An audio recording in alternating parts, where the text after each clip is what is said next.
Okay, so it's been a while since I've done one of these. It's the zero cycle for the 3.3 MOC. We actually used Ruan May with Castorice this time, because Tribbie realistically had to go on bottom. I don't know if I could have zero cycled with just the fart team on bottom, but Tribbie also might have been, or no, Tribbie was not too much damage because I zero cycled in my first attempt with Tribbie. Ruan May led to some weird rotation things where wave 1 is, you guessed it, blast RNG dependent. So basically the explosion here cannot kill both of these enemies or we're screwed. Because we have to do that for proper SP rotation. Or not SP rotation, but energy rotation. I believe we need RMC to get this kill, I think? Or no, we want it to be Cass. We just want to have RMC ult up. I got this after a lot of labbing. I don't remember how I figured out that was the line. And that was really the only issue Ruan May brought to the table. It's a relatively clean clear otherwise.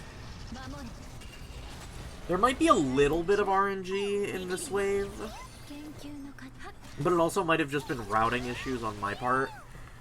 Because what I really struggled with, excuse me, was in wave 1 that last, like, either the Pegasus or the armor guy could not have died before RMC charged her ult. And I don't love the feeling of this team, but I'm so used to having Tribbie, and that is now an E1 Tribbie. But it's just because I haven't learned it. I probably also could have used Sunday for this because my cast is E2. But again, I haven't learned those rotations. I have no idea how to play the team, and it feels wrong. This just felt easier to properly learn. Hyacine's putting in nice amounts of damage, as she does. I am a little sad that I wasn't able to record the 3.20 cycle, because I just did not find the line. A run was done on my account. My boyfriend did it the day the MOC came out, and I just could not recook it. And that was while my PC was down, so I had no way to actually, like, test with someone because my ability to stream it was a lot less reliable. That boom killing from, like, 65% still amazes me. And here we're using Aven over Topaz, because this chamber is actually, like, I think the hardest chamber in terms of actual, like, living. Playing Sustainless has been since I actually started bothering to learn to play Sustainless, outside of, like, the first rotation.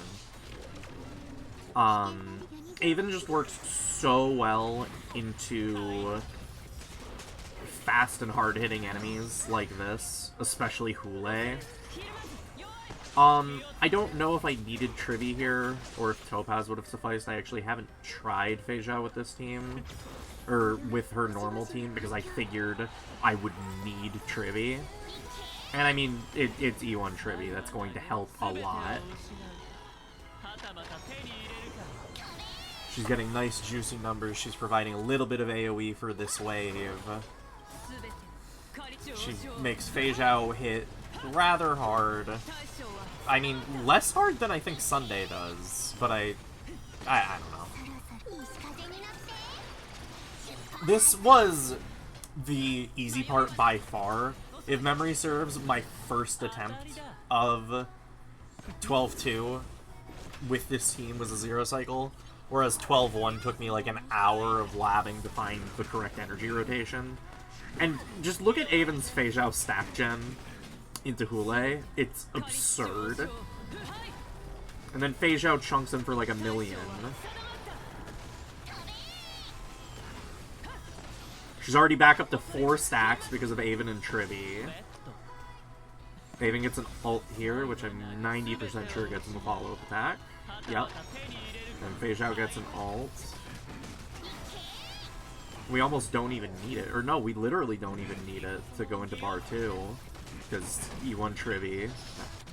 And, I mean, this is a very whale team. We have the E1 Tribbie, we have the E6 Robin on one team. And then my E1 Feixiao as well.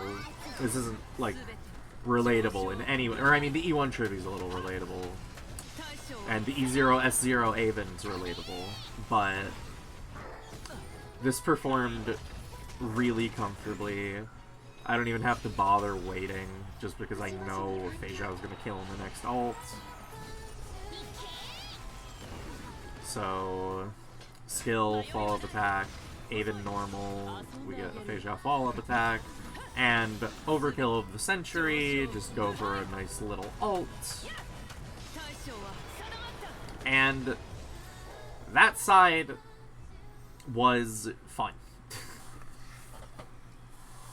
I don't know if this is the death of Sustainless in terms of enemies being hard to deal with, and we'll get into that in a minute after we look through the build. Cass, E2, S1, crazy pieces. You've seen my Cass build before. You've seen all these builds before, I think. There's not a ton to talk about, but I don't necessarily think this is the death of Sustainless. However, I do think that the sustain threshold is getting higher. I've been struggling more and more to actually use Gallagher on teams. Like, I've been playing Enya, and using Gallagher on that team is pretty rough. And I have been using Artoria, and using Huahua on her even feels rough. So I wonder, as much as I don't want the rumors of the free Dan Heng to be true, I think that'll help a lot of accounts if it is, because that'll be a free premium sustain, and it won't be as generic as the DPS that they have given out for free, if this ends up being true. But a free limited sustain would not be a bad thing, I don't think.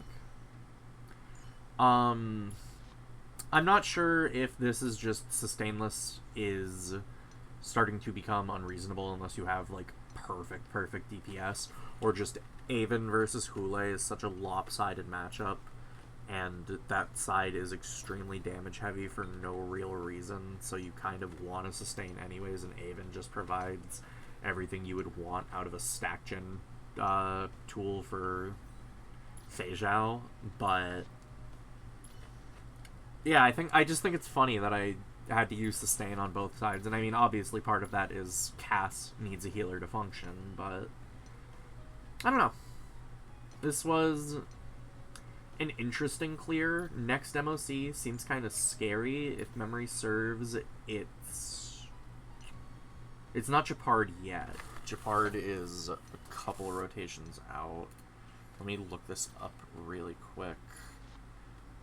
Or actually, I'm not going to look it up. But I know it's Aventurine on bottom, and I don't know what I have for that. I'm probably going to have to brute force with these teams, as opposed to playing on Element.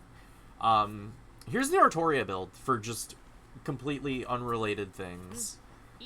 I would like to start cooking up some content with her. I found a transparent PNG for the Rio art, the FGO April Fool's art, which is really nice. I loved the Fate event. I know a lot of people really hated it. I loved the story. There were a lot of really nice references. Outside of Rekka's Noble Phantasm, that was 10 out of 10, one of my favorite stories they've done. They did Unlimited Blade Works justice, and I'm excited to play more Artoria and more Enya as time goes on. Hopefully make some content with them. Anyways, if you like the video, like, subscribe, and I will see you in the next video. Thank you for watching.